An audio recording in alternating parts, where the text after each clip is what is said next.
Hello everyone and welcome back to another video from Wake&Tech. In this video, I'm going to show you how to change the language within the WeChat application. So let's get started right away. First of all, open up the WeChat application on your device. And once it is opened up, log into your account if you haven't done so already by using your phone number and your verification code. Once you have logged in, you will be taken into your homepage from which you can tap on the Me icon at the bottom right corner to end up within the settings menu.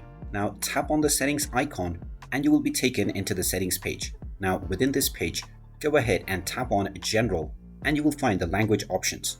Go ahead and tap on your desired language and tap on the Done button at the top right corner. Once you choose your desired language and tap on the Done button, the language interface for your WeChat application will immediately be changed to the one that you just selected. And there you have it. That is how easy it is to change your language on the WeChat application. If you find this video helpful, make sure you hit that like button and subscribe to our channel if you haven't done so already. Also ring that notification bell to never miss another update from us. Thank you for watching and I will see you again in the next video.